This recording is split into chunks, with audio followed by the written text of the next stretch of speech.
দুই গোষ্ঠীর সংঘর্ষে তপ্ত পাতুলিয়ার ষোলপাড়া।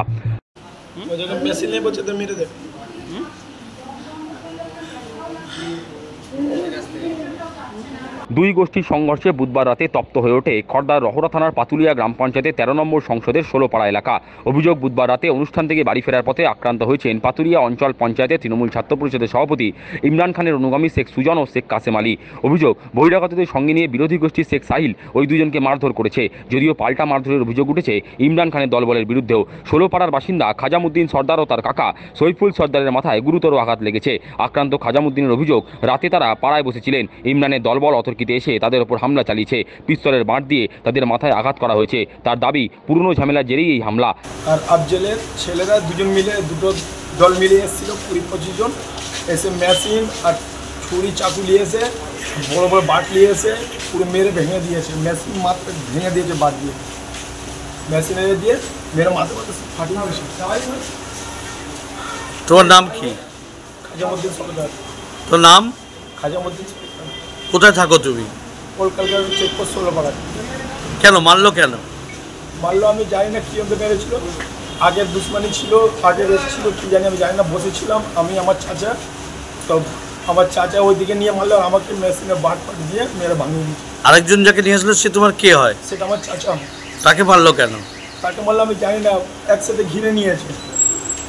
যাকে ওখানে পেরেছে তাকেই মেরেছে? যাকে পেয়েছে পুরো ঘিরে নিয়ে মেরেছে। তোমার মনে হয় যে কেন মারলো, কেন সেটা আমার মনে হচ্ছে না, ঘিরে নিয়ে একসাথে মেরেছে। এখন কি তোমরা কিছু করেছিলে ওদের মধ্যে? আমরা কিছু করিনি, খালি গিয়ে বসেছিল। কোন জায়গাটা বসেছিলে? আমাদের বাড়ির পাশে বসেছি। কোন জায়গাটা? সেটা জায়গাটা কোথায়? এই ষোলপাড়ার মধ্যেই বসেছি। তা কি হলো? এসে ঘিরলো মেরে দিল। কজন ছিল?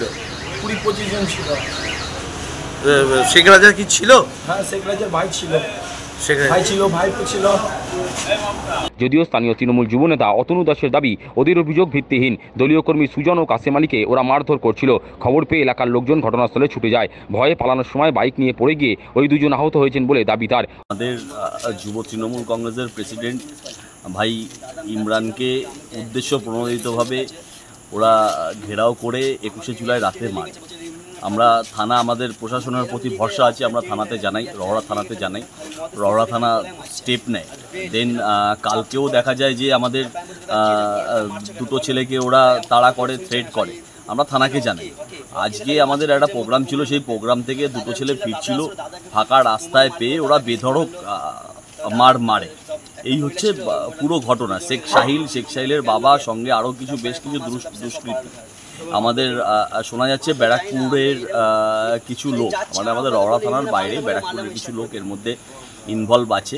আমরা এর যথাযথ ব্যবস্থা নেব। প্রশাসনিক দিক থেকে আমাদের এই রকমভাবে কথা চলছে। কিন্তু যারা বলেছেন মেরেছে তাদের মাথায় কারোর 5টা স্টিচ পড়েছে, কারোর 6টা স্টিচ পড়েছে। কি বলবেন? বাইক অ্যাক্সিডেন্ট, যেটা আমি শুনলাম, ওরা বাইক অ্যাক্সিডেন্ট করেছে। ওরা এদেরকে, আমাদের ছেলেদেরকে মেরে তাড়া করে, ওরা আমাদের ছেলেরা তাড়া করে, তখন ওরা পালাতে গিয়ে ওরা বাইক অ্যাক্সিডেন্ট করে। সেই বাইক অ্যাক্সিডেন্ট থেকে মেবি হতে পারে, আমাদের অন্য কোনো বিষয় নেই। অপরদিকে পাতুলিয়া অঞ্চল তৃণমূল ছাত্র পরিষদের সভাপতি ইমরান খান বলেন, গত 21 জুলাই রাতে দলীয় কর্মী শেখ মুরসুর আলীকে মারধর করে শেখ সাহিল, শেখ কুরবান, শেখ সৈফুলরা। খবর পেয়ে ঘটনাস্থলে পৌঁছলে ওরা তাকেও মারধর করছিল। তার অভিযোগ, বুধবার রাতে ওরা মদ্যপ অবস্থায় তাদের দুই কর্মী শেখ সুজন ও শেখ কাসেম আলীকে মারধর করেছে, কিন্তু তাদের বিরুদ্ধে মারধর করার অভিযোগ মিথ্যা। 21শে জুলাইয়ের দিন আমাদের একটা ছেলেকে তারা রাস্তায় পেয়ে, মানে খুব এলাকার ছেলেকে রাতের বেলা খুব মারধর করে। সে মেরে, মানে এখনও সে উঠে দাঁড়াতে পারছে না। তারপরে কি হয়, তার পরিবারের লোক আমার কাছে গিয়ে দৌড়ে কেঁদে কেঁদে যায়। আমি সেই রাতে বেরিয়ে আসি, বেরিয়ে এসে সেই জায়গায় ঘটনাস্থলে আমি যাই। ওইখানে কিছু আসামি, এমন মার্ডার কেসের আসামি, SK Kurban, Sheikh Sahil rape case, Sheikh Saiful murder case, এইরকম আসামি, এদের পরিবারের কিছু প্রত্যেকটা ভাই, এরা সবাই এক একটা কেসে বড় বড় আসামি। আমি যাওয়া যেতে আমার ওপর উত্তেজিত হয়ে আমাকে মারধর স্টার্ট করে। দাদা অতনু দাস দাদা আমাদের, তার জন্মদিন ছিল, আমরা জন্মদিনে কেক ফেক কেটে এবারে ওখানে যে সরঞ্জামগুলো সরাচ্ছি, তার মধ্যে দুটো ছেলের বাড়ি হচ্ছে চেকপোস্টে। তারা এখান থেকে বাড়ি না যেতে যেতে তাদেরকে মদ খাচ্ছিল, তারা মদের অবস্থায় দেখতে পেয়ে দুজনকে নিয়ে গিয়ে লাথি ঘুষো বুকের ওপরে এত একে মারে।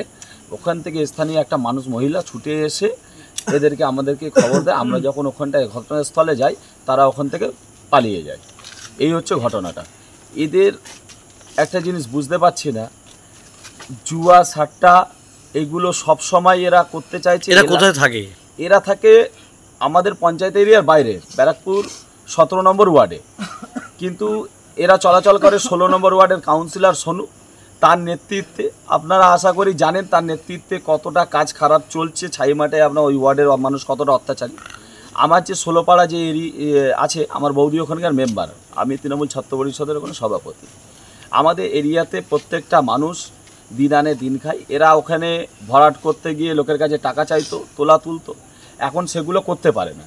কেন আমরা তাদের করতে দিই না? যে এখানে যার বাড়িঘর সে তার নিজের বাড়িটা নিজেই কাজ করাবে, কেউ কাউকে জোর করে কিছু করাতে পারবে না। এই ঘটনাগুলো মানে আর কিছু করতে পারছে না, তা গাবা দিয়ে বাইরের থেকে অ্যান্টি সোশ্যাল তাদেরকে নিয়ে এসে এই মারধর এইগুলো ছেলেদের করছে।